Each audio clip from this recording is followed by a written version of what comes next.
Hello and welcome back to Tea Time with Tech Marketing Leaders. I'm so grateful y'all are here. I'm your host, Carrie Gard, and today we're stirring up something special with Margie Agin, award-winning marketer, author of Brand Breakthrough, and founder of Centerboard Marketing. We're talking about why your messaging isn't just a marketing problem. It's a sales, product, and leadership conversation. From narrative building to brand voice, Margie helps B2B companies find their secret sauce. And today, she's sharing the recipe. Tea time. Time to spill the secret sauce recipe, Margie. Are you ready? I'm ready. I'm hungry. Ready? Yes. Let's do it. Here's what we're cooking up today, folks. We'll explore how to spot misalignment early, why your brand story might be falling flat, and how to build a message that doesn't get lost between pitch decks and sales calls. Plus, we'll close with my favorite question of all, which is outside of marketing, what is currently bringing Margie joy? So stay on with us. All right, Margie, are you ready to spice it up? Yeah, go for it. All right, let's do it. I know you love experimenting in the kitchen. So let's do a little brand recipe word association. So tell me what would be best paired with each of these. Okay. Ready? One word? I'm going to give, yep. Well, okay. Like a thing, one thing. You okay. can't have a sentence. Word or phrase. Okay. Phrase, yes. Word or phrase. Brand voice. Personality. Go to market.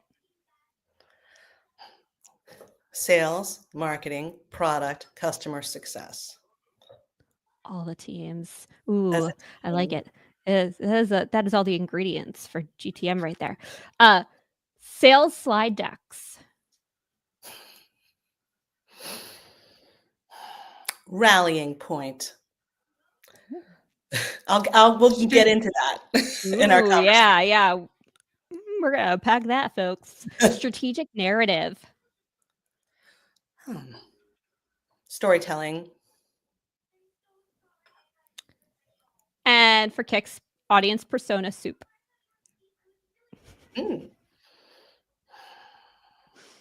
Drama. I love it. Oh, I love it. You are in for a treat today, folks. If that hasn't gotten you leaning in, I don't know what will. It's so exciting. Let's talk about before we get there, I do want to ask Margie. I love hearing the messy side of marketing and cooking. I make such a mess in the kitchen. My poor husband, whenever we're done dinner, he's got to cook. Sorry, husband. Cooking it can be a messy endeavor. What's one kitchen-worthy marketing fail or hot mess you've seen that made you laugh or learn something? Well, I like cooking more than baking because cooking, you can be a lot messier.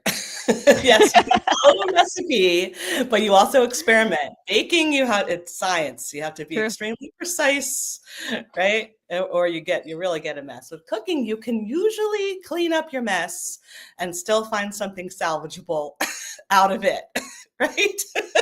So you're looking for like a marketing fail. We're gonna start there. Yeah, I think. Yeah. The biggest lesson that I have learned along the way, and we can we can unpack a lot of this, is don't cook alone. cook with friends, right?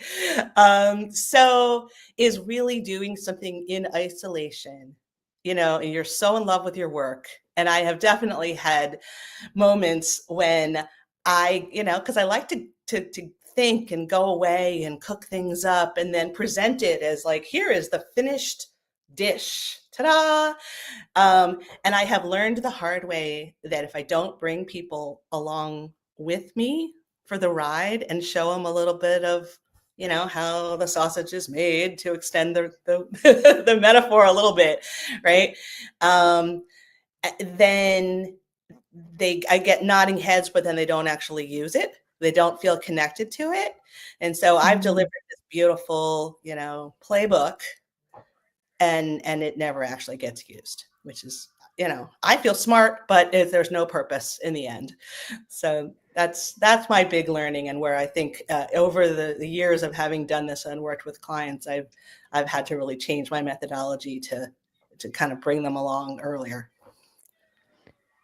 bring them into the process, bring them into the cooking Bring them process. into the process. Yes. Yeah. First Get could the be buy-in, even if it's messy, and kind of embrace the mess, and prepare people too that some of this is going to be messy, right? This is not a straightforward process, especially when you're talking about messaging and positioning. If it was, if it was straightforward, it would take a week and you'd be done. But it doesn't work like This does that. not And take a week. Actually requires the mess to come out with something in the end that is usable and that people feel connected to. One quick follow-up question. I promise, Elijah, I'll move on. Do you find, I'm finding this, so I'm curious where you're sitting in terms of working with clients on this. There's in the mess of it, there's big feelings. And one of the feelings I find is frustration of, can we just go do the thing? Like there's this, like, they want to move faster than, like, I want to do the thing too, but I got to be able to tell people what it is that the thing is to do the thing. Are you finding that friction as well? Absolutely. And what are you doing about it? Because usually what happens is there is a reason that causes a company to say, we need to deal with our messaging. Almost nobody does it unless they have some kind of a compelling event that drives some urgency. And that could be external, right? Like, oh, a new competitor, entered the market and they're saying the same thing we're saying. And so there's this urgency, hurry up, we got to get it out there because we have to combat this competitor, right? And sometimes it's like a big trade show that everyone's going to be at. Again, we need to stand out, but there's a hard deadline, right? We need to be at this thing. Right. Or we're, the biggest is we're relaunching our website. Beautiful, technical, gorgeous website, no content, right? So we need to do it because the website, and then the website is delayed. So everyone is frustrated and you're already behind before you even have begun, right? So I understand that there is that pressure that we cannot drag out this process forever because we have promised our investors that on X, Y, and Z date, we're going to do this, right? Or we've told the company that we're doing this, so it has to be done. So in those kind of situations, you have to go with, honestly, in all situations, you have to go with V1, right? And you have to set the expectation that this process is not done. We're going to do V2, and then we're going to do V3, and then we're going to, just have learned. Keep on iterating. So it is better to iterate, ship something, right? You just give people something. Done is better than great. And respond to, yes. And then actually that helps move the process along in some ways, because otherwise you could just navel gaze forever. But I think that's where that urgency comes from, is that there's some kind of external facing event that requires this messaging work. You gotta go. I love that. We'll come back to this because I have follow-up questions, but I want to know, you said many companies think they have a lead gen problem, but really they have a messaging problem. You sort of alluded to it here. Can you walk us through what misalignment really looks like across a GTM team? Yeah, sure. Gosh, so I have a company that I'm working with now that was the merger/acquisition of 7 different companies. This is like to the extreme. Many companies go through some sort of an acquisition or, revision of branding. But here you have 7 different companies that each had their own sales team. Each had their own, essentially they were competitors to each other and they all merged. Each had their own sales team. Each had their own kind of process and way of the systems integrator. So process and way of talking about how what they did was successful to the client, right? Each had their own slightly different ICP, right? So one's in South Africa, they're really into the mining industry, right? One's in, one of them is in Canada, they're really into oil and gas. So everybody is slightly different. And that is the extreme that can also happen even within one organization that isn't the merger of multiple companies, because organically, as an organization grows, each sort of department, or sometimes there's a champion within that department, and these people are very smart, and they've got tons of skills, and so they're building their own thing. And everyone is kind of building their own thing because they see an opportunity in their own area of business, right? So what this alignment looks like is, if from a customer perspective, you're talking to this company in one type of scenario, and you're hearing a certain type of a story. You're hearing how they describe their company, you're hearing how they describe their products and services, you're getting a certain feeling about this company. And that looks, but in your experience, if you were talking to a different person within the exact same company, maybe even in the next meeting that you have, might as well be a totally different company. Right. And so that can be extremely disjointing when you think about the customer experience, extremely disjointing to see one story on the website, one story in your sales conversation. Then you get passed to like a sales engineer or a customer success person, right? That's a totally different story. And now you have a technical problem and you call in and you get like, it's as if you're talking to a different company. Right. So the impact of all of that is really erosion of trust, right? Erosion of trust because the customer doesn't feel secure, that they know who this company is. And it's also a lost opportunity because that customer is going to talk about you while you're not in the room, right? They're going to go to an event, or they're going to talk to their colleague who has a similar role at a different company. And the colleague's going to say, hey, who do you know that does X, right? And you don't know what they're going to say, right? You don't you don't know how they're going to describe you. You're not a fly on the wall. Exactly. And you're not there to help control that conversation. You haven't armed them with your elevator pitch. So it's up to their interpretation. And that's a huge lost opportunity for somebody to then refer you or talk you up when you're not in the room, because you have appeared to them as, kind of disjointed. Right. You need to plant the seeds along the way of who you are so they can pick it up and be able to then present that back, for sure. In terms of that trigger you sort of mentioned earlier, where there's like a trigger of where they need the thing, right? Where they need to they need to readdress their messaging and the alignment issue. Is there first signs that something's off even before the numbers dip? Like, what is that? They got to go to this event, and now they realize that their messaging isn't working. How did they realize it? What was that trigger? Right. So where the marketing team where it trickles to the marketing team, right? Who may not be at that event, right? You're back at headquarters doing your thing, is that a salesperson often comes to you and says, I need a solution sheet for this event, right? Like that fire drill moment when they're like, I don't have any, I need something. I need a sheet. Why do they really need a sheet, right? Do they really need a solution sheet? I think what they're telling you is, I don't know what to say, right? Yeah. I'm not prepared to have a conversation that where I feel confident that, that's going to resonate with the customer. So I need a piece of paper essentially to give them to do that work.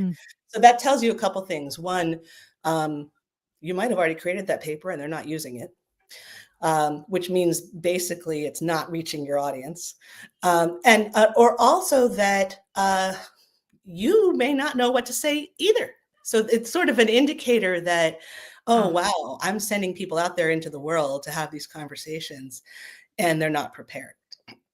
So that's, I think, how it usually hits marketing is through sales, because sales is the one that has to actually go out into the field and have those conversations. Other ways that you may know that your messaging is not landing is you are also going to see it on your website, right? You're going to see high bounce rates. You're going to see very low conversion rates. You're going to see that even if you're sending traffic to your website and your ad sounds really interesting and it's, visually compelling and all of those things, it's actually not landing. That's one way. You might also Yeah. be attracting the wrong people, right? So you may be speaking like at a certain level or a certain level of technical knowledge, or sending a message that you're a great fit for a certain type of customer. And maybe that's not the type of customer that your sales team really wants to engage with. So again, like between the marketing and sales side, that's when you may start seeing that disconnect, is that you're sending what you think are qualified leads over to the sales team because you've got 100 people that attended a webinar, right? They spent the time to go to a webinar, but in fact, perhaps those people are not really the best fit customers, and sales doesn't actually even want to talk to them. So things slow down. You start getting a lot of friction between those two groups about what a qualified lead actually looks like. And that may, when you trace that all the way back, that may be because you were telling people that this wasn't, an event or a webinar for hands-on practitioners or something like that, right? And Right. sales actually wants to talk to 3 levels above that. That doesn't mean that you can't do both. It's just that you've got a mismatch of what the expectation was, the message that you were sending to the person.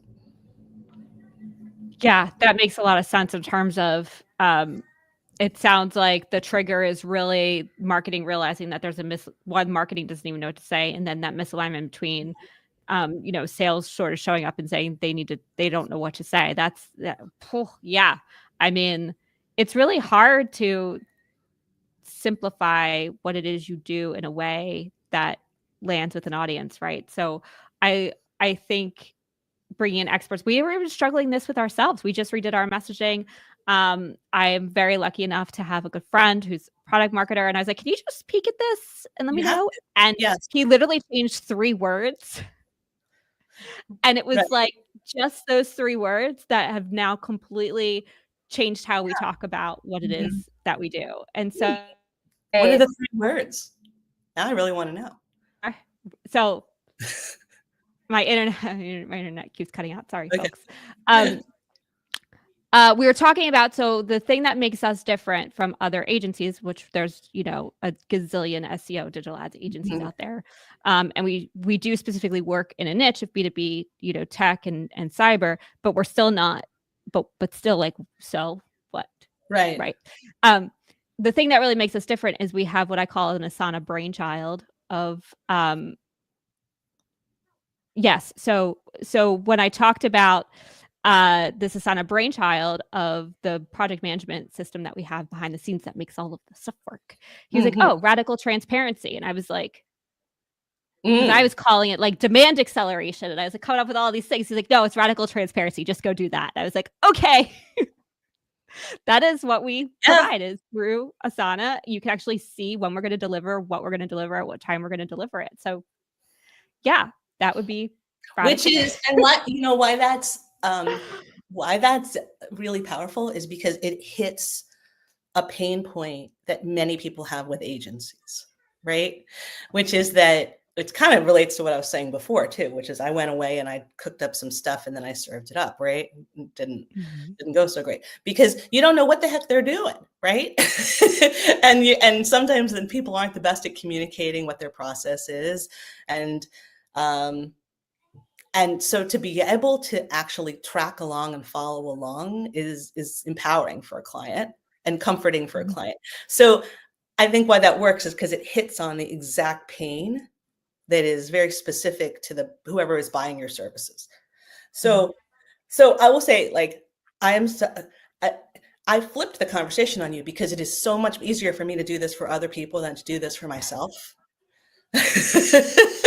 So, but I got to tell you, like, I could do this all day long and love it for other people. Yeah. Because I'm not as emotionally involved. I think that's the thing, right? It's that it's having that. My coach always says to me, you can't read the bottle from the inside, right? You can't read the label from the inside the bottle. So you have to get fresh eyes. So I just wanted to like share a moment of like, I thank you for flipping the script, because I do think it's very helpful for people to understand, like, you can do this work, but man, is it helpful to have fresh eyes. And you've actually worked with over 70 companies, Yep. and you've also taught content strategy at Johns Hopkins. Mhm. So you've seen both sides of the real world and the classroom. So can you unpack an example? Like I just gave an example, but can you share with us an example of where you helped a team go from messaging chaos to clarity, and that Right. turned, sort of Yeah. the outcome turning point for that? Yes. So there was a company that I worked with that had a really interesting technology that they had built, which was a custom technology, and it worked best with a particular IBM solution. Okay. An IBM essentially like storage and disaster recovery kind of a solution. And sat on top of that. Okay.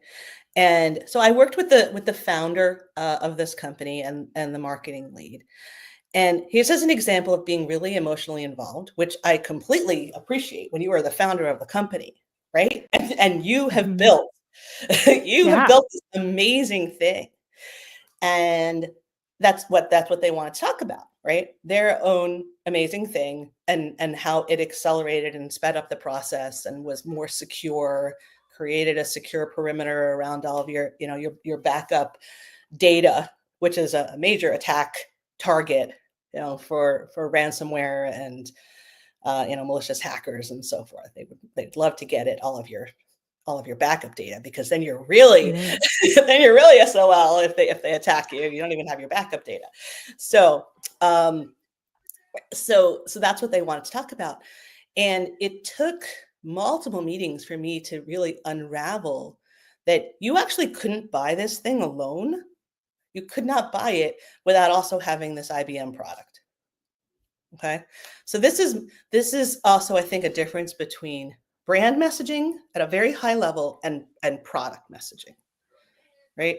So from a brand perspective, you can definitely talk about how you accelerate or how you improve security and how you reduce risk and how you, make things easier to use and all of these things at an extremely high level, which is great. And it's a hook, but it's really that product level messaging that was going to bring qualified buyers in the door, because we needed to say, oh, so we're going after the IBM customer base, right? We're not trying to move somebody from using some other product to using the IBM product and then adding your thing on top. Like, let's go where the fish are. Let's go where IBM people are. And then let's talk to them in their language, which is, you already have this, right? But here's what's not working, or here's what's not strong enough, or here's where the gaps are, or here's, right, some of the that you have, and here's how it all fits together. So we had to sort of take them down to a more granular level in order to make the connection with the right people. And it was, after multiple conversations, it took me multiple conversations to figure that out, right? Oh, that's where it is. Think about the message that you were sending to customers. By talking it to a higher level for them, they're just going to glaze over and move on to the next thing, because they're not going to spend the time in the 3 meetings that I took. I was incentivized to figure it out. They are not, right? So you got to get very quickly to that message that is about their pain. And then you can also set a vision, but speaking to their immediate, the job they need to fix right now, that's on their whiteboard. That's what's going to just drive more urgency. So I think, again, you can do both, but if the goal is, build pipeline right now, then you got to be at that product level. And then you're also increasing your brand, and you're talking about thought leadership and all of that as well. But you can't just stay up here. You got to also go down with the people. Yes. I actually had a follow-up question that I think is perfect timing for this, which is how AI has changed how we do messaging, because I feel like getting closer to the that's one of the shifts that I feel like we're seeing is getting closer to the product. Is that what you're seeing too? And what else are you seeing in how AI has impacted how we do messaging? I'll tell you how I have used it that has been helpful to me. And I've definitely gone through, the stages of denial, because I'm a writer also, right? With AI. as I have come around and AI has gotten a lot better, and True. and I know how to tell the slop from the quality content. I am using it. I am using it more as a partner and a sidekick. But what I use it for a lot of times is to help with the research. So the best way that I know in order to understand what those pains are is to talk to customers, right? And so I Mhm. will always make that a part of any project I do. Even if I talk to 5 of your customers, I will start to hear patterns. I will start to understand the language that they use, right? I will be able to sort of poke and prod and ask follow-up questions that sometimes they're willing to tell me as a third party that they're not willing to tell their salesperson or their project manager. Okay. So I still think there has to be some element of that, but that takes lots of time, right? And that takes lots of follow-ups, et cetera, to get to that depth. So to Mhm. supplement that, gong calls, right? Chorus calls, being a fly on the wall in those sales calls. But again, then you have to analyze all that. So AI can be very helpful to analyze the feedback that you are getting in sales calls, again, to surface patterns, Mhm. and ask questions, about if you're interested in, when does a particular competitor come up, or when does a particular product come up, or when does, can you test messaging, specific messaging, and then gather all the feedback? So if you can't comb through, dozens or hundreds of sales calls. And even to the point where you might say, hey, Chat GPT, right? This is like a, rough, but a prompt.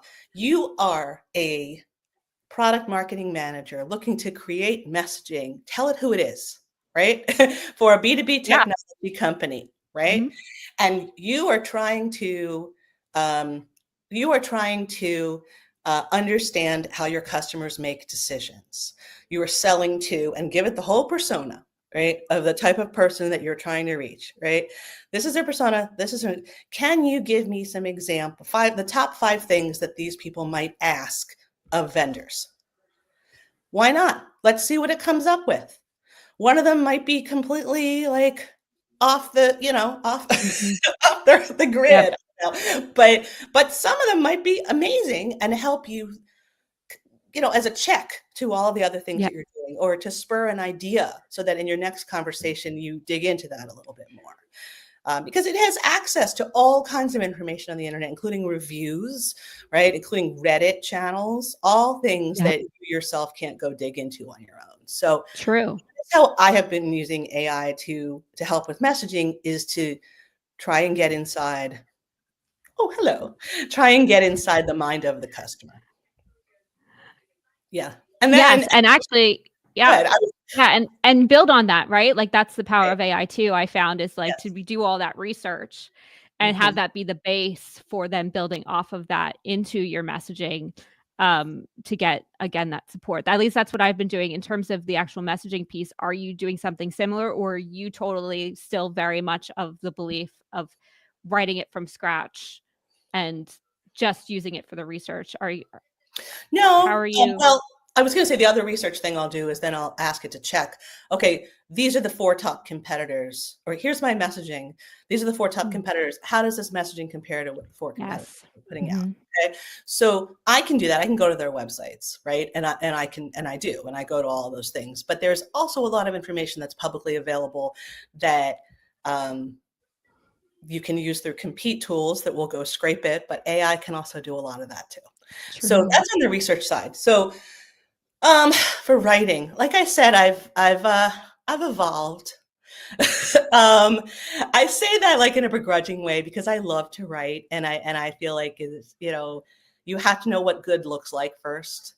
So, I'm Mhm. glad I taught that course at Hopkins was a graduate level course on writing for the web. And I'm glad I taught that before AI came along, right? And I have a daughter who's now a freshman in college. So she was in high school when AI was kind of coming on the scene. And I feel like you still have to understand what you're going for, to have an idea of what good looks like, as I said, so that you can compare and contrast what AI has given you versus what, you know, an intern would be writing, or a junior marketer would be writing, right? Or a graduate student would be writing, and where you want to get to. So it's a starting point. The other thing I use, so the other day I wrote a storyboard for a script, basically, for a video for a client. Okay. And like all things you write, it's too long on the first go, right? Yes, I have that problem. Right? I run into character limits on LinkedIn all the time. It always is, right? So it was like 4.5 minutes, which I was actually didn't think was that bad. But I said to AI, you know, help me trim this down so that it is under 2 minutes. And it did. And I said, you know, keep the personality, keep the tone. You know, here's the audience, here's how it's going to be used. I gave it a lot of information, and it trimmed it. And I think that it, just as we were saying before, like, I didn't want to, you know, that "don't kill your babies" expression, right? I didn't want to get rid of some of the things I'd written. Yeah. But it didn't care. It took my long sentence and went, oh, there it goes. Right? But we got there, and it hit the mark, and it's more likely to hit the mark at 2 minutes than the 4.5. So these are the ways that I have been using it. I've been saying this for a while now, and I still truly believe that for those who know what good looks like, AI is going to be a productivity multiplier. It has been for me considerably. I think for those who don't know what good looks like, it's going to get really clear really quick. So I definitely encourage people to still know how to math. Like when you talk about a calculator, right? We still had to show up and show our work, right? It's the same idea. This is just a fancier calculator. We still have to know how to math. So, yes. Right. And if you like systems and patterns, which I do, I'm always thinking about compare and contrast, right? Or before and after, status quo to the new normal, whatever it is, right? Yes. So if you're already thinking like that, AI can really help you, because it sees patterns much faster than an individual can. So if you have like a suspicion of a pattern, a hypothesis that you want to test, you can have it, you know, pointed in that direction, and I'll tell you if you're going the right way. So true. So true. I have to know, Margie, you know, talking about messaging.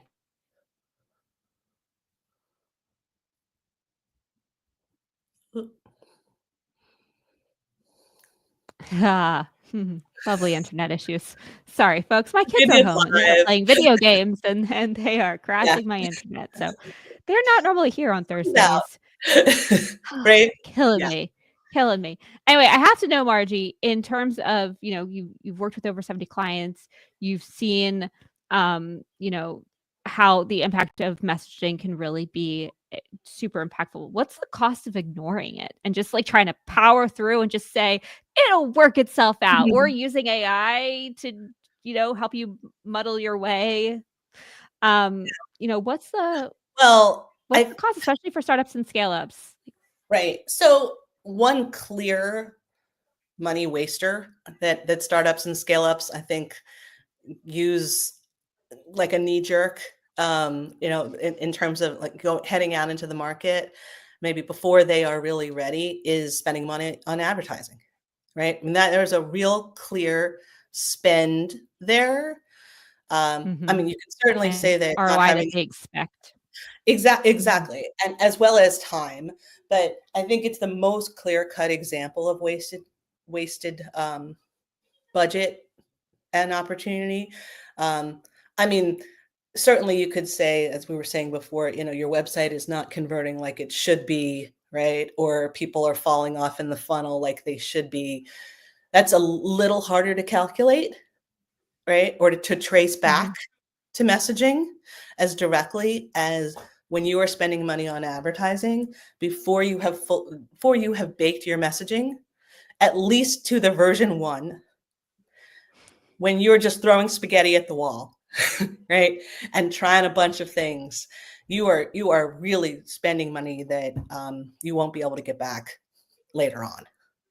So that's in a perfect world, you want to be doing the messaging piece and have a consistent story and some clear points that you want to make sure that you get across, right? Before you go out and you start spending money on ads, especially LinkedIn, which is crazy expensive, right? So if you're getting, $1,000, $2,000, clicks, cost clicks, that's a very, very expensive click.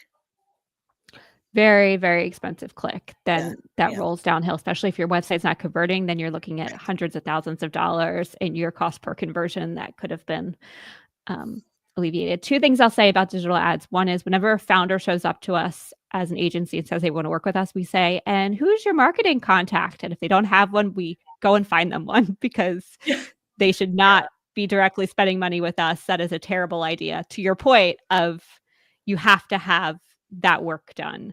The other thing I'll say is once you do have V1, digital ads can be a huge helper in helping you find out if your messaging is resonating quicker that way. No, that's very true. But maybe in a limited way. Then you're testing something against itself and you're iterating. You've got a few backups. You have a plan, right? You have a plan instead of just, we have one idea. Let's just keep. It's that point of throwing spaghetti against the wall. Like that's the worst thing you can do with channel marketing in particular, because it takes so much time for the systems to learn, and you can't throttle them anymore. You can't turn them off and on. So once you start spending money to really see if it's going to work over a long period of time, you need a plan, that testing plan to be iterating through to give it, 3, 6, 12 months to actually get that positive ROI, especially if you're talking about long sales cycles, right? So taking the time to do the work first, we highly recommend. You highly recommend, yeah. And also parsing out, it's very difficult, but parsing out if something is not performing, what is it, right? Because there could be many reasons. It could be that the message was great, but then there wasn't any kind of an offer, right? There wasn't anything for someone to do. They got interested, they clicked, right? They were intrigued, but then what, right? Then why did you lose them? Did you just send them to your homepage, right? Or no.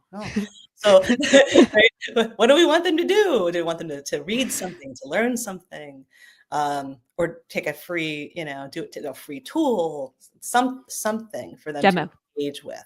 Yeah. So having a few of those elements in place before you go spending money on ads will give you just a lot more bang for your buck. Oh, yes, to that. In terms of, you've worked across product marketing and sales. Out of those teams, who do you find is most relieved when the story finally comes together? Wow. Sales. Probably sales out of all of those. Yeah. Again, because they are on the front line, right? They are the ones standing in front of the customer, or virtually standing in front of the customer. And again and again and again. And I don't think I fully appreciated how that felt until I started running my own business. And right, it's given me such an appreciation for that. And so I think a lot of salespeople spend a lot of time also trying to make up the story because they haven't received it from marketing, right? That's time they could be spending doing other things. There's frustration, prospecting, or building relationships, or doing the things because they don't like the story, or they don't agree with the story, or there is no story, and they don't feel heard, and so they're making up their own stuff. They're using ChatGPT to just whip this together, and I'll put it in Canva, and I'll make up my own solution sheet. Scary. I may know a few salespeople who are doing that. Right? So that's a waste of everybody's time. We shouldn't be in a situation where they're doing that. So I think they celebrate. I've seen the founder that I was talking about before. he ended up celebrating because he did not have to be in every meeting anymore. He was the only one that Oh, could really tell the story. He had gravitas, yeah. and he was burning it at both ends because he had to be in every sales conversation. Oh, Right. And mhm. as well as working with investors and running the company and all the other things that he was doing. So he celebrated because now he could spend time doing other things and felt confident that his company could scale because he actually had a playbook that other salespeople could take without him having to be there, and demos without him having to be the one to run the demos. Huge. Yeah. And I Yeah. get it. Like, it's really, you feel this sense of control, like, oh, no one can tell my story but me. And when you Mhm. realize that there's a program now, there's a consistency now, you feel confident that they're going out and they're telling the story correctly, then you can actually breathe. Yeah. Yes. Oh, I imagine. I mean, as founders ourselves, right? Like when Yes. we bring a team member on to do a thing, there's just that great relief of like, "Oh, I don't have to Uh-huh. do it all." Yeah. I'm working on that. Oh, oh, me too, Margie. We could have a whole therapy session around that. Let me tell you. Let me tell you. I do wanna get to and tease out your insights triangle. One of the Okay. frameworks you teach is the insights Mhm. triangle, bringing together customer, internal, and competitive truths to build strong positioning. Let's give people some nuggets around what that is and why it's super powerful. Yeah, absolutely. So I look at this as three legs of a stool. And just like a stool, you got to have three legs or the thing falls over, right? So Yeah. your three legs, and you're triangulating these different insights that you get from different sources. So one we've already talked about a lot is your customers, right? Mhm. Happy customers, unhappy customers, prospects. What are they saying? What is their language? What do they care most about? Right? What's going to drive them to change? That's one leg, is the customers. One leg is your own internal team, which often includes executives, right, and founders, but it also includes a lot of these frontline people who are having conversations because they are gathering, whether they realize it or not, they are gathering all of these stories and anecdotes and mistakes that were made along the way and questions that they are asked. And a lot of times those are not shared across the organization. So they're stuck in their heads, right? Or they're stuck in decks that somebody has in their own folder somewhere. And so we want to bring those out into the open and share them in a way that is more continuous, so that when someone does hear something, right, or when someone does say, oh, this anecdote, this customer success story, this was amazing, the rest of the company can learn about it and also be able to leverage it and share that as well. Okay, so that's the internal part. So we do workshops and just a lot of like a listening tour of going around and talking to these types of people. I love sales engineers, right? I love customer success people that are really intimately involved with customers, really know the dirt. They know where all the drama, they know that's we're talking about drama. They know where all the, the things happen. They know the questions, the problems, the struggles. And then we look at building more of a scalable system so that these stories get shared on a regular basis. Um, and we've touched on this a bit, but why that is so important is not just to get things out of people's head, but to surface any kind of misalignment, right? This is the time to say, this founder thought this, but now the CTO thinks that, and these things, I'm not sure how to line them up. And I don't, Right. I don't know the answer to those questions. I'm just surfacing them, right? Sometimes the elephant in the Right. room, to say, we need to resolve this if we're going to have consistent messaging, because these things are saying different things.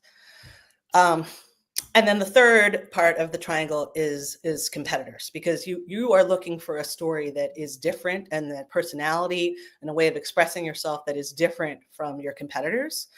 Mhm.